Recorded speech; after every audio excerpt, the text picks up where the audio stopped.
I can understand English, but when it comes to speaking, my mind gets stuck, it goes blank. Is this your situation? Then watch this video fully. Whenever it comes to the talk that how you can improve your English communication, most of the times you would have heard people say that you can improve your English communication by reading books, and you would have wondered that how am I going to improve my communication with reading, because communication is something to do with communication, to do with speaking. So how you're going to do it by reading, right? But what if I tell you that silently reading books improved my English communication in such a way that you can see the results? Understand one thing, that reading is not studying. Okay, studying and reading are completely different. Studying is like you're preparing something, but reading is not like that. You're reading for understanding, you're reading for experiencing, and you may also think that okay, reading can only improve your writing and not speaking, but that's not true. Here's how you can improve your English communication by reading books. So whenever you try to speak English, what is the common thing you do? First, you understand the situation, then you put it in your mind, and then you think it in your mother tongue, right? Whether it be Tamil, Telugu, Hindi, or any language. And then you try to translate it, and then you try to speak it. And when you do this, what happens? Your flow gets stuck. You feel like as if you're speaking a broken English. And with this, what happens? Your confidence gets broken.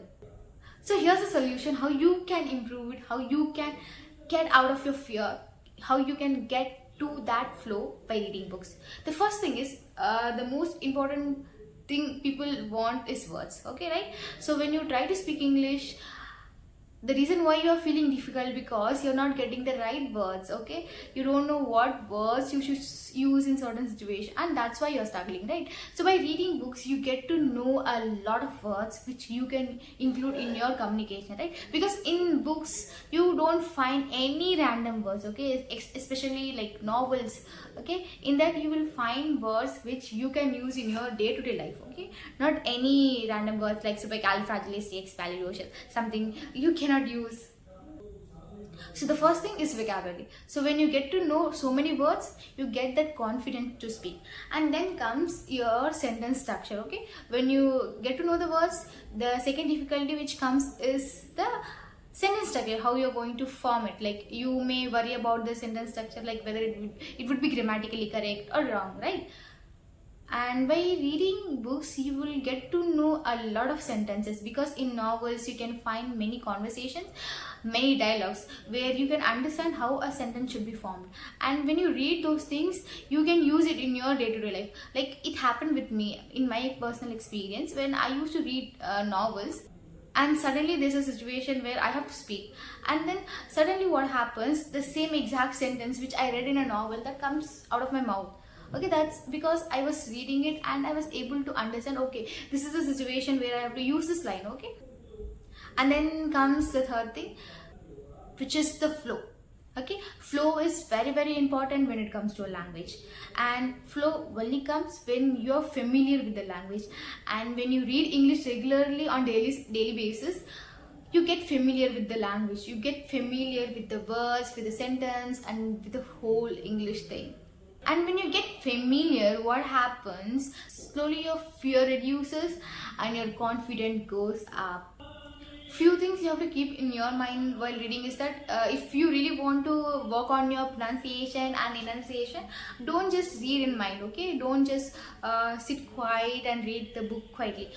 Even like you can try reading aloud occasionally, because you cannot do it every day, because you may not find certain situation to read it aloud, it may disturb others, right? So whenever you find time, take your book and read it aloud. Okay, use your maximum volume and then read slowly. Okay, so try to bring every sound of the word and slowly.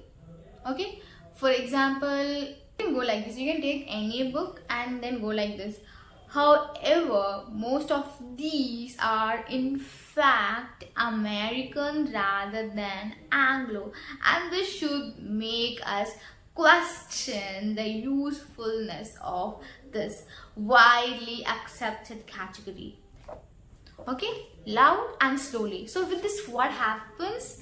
You get adapted to the sound, to the pronunciation. Okay, with this, overall your articulation becomes strong.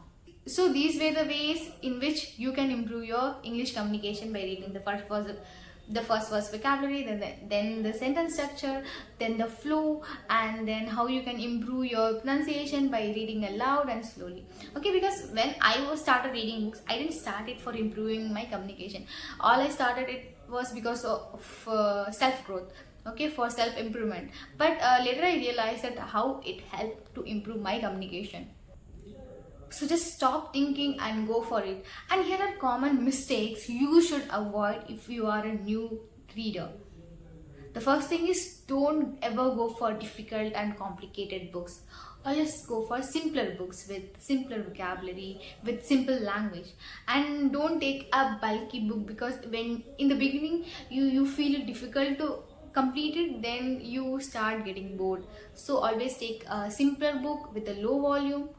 And other thing is, don't try to find meaning for all the words in the book, only try to find meaning for the repeated words.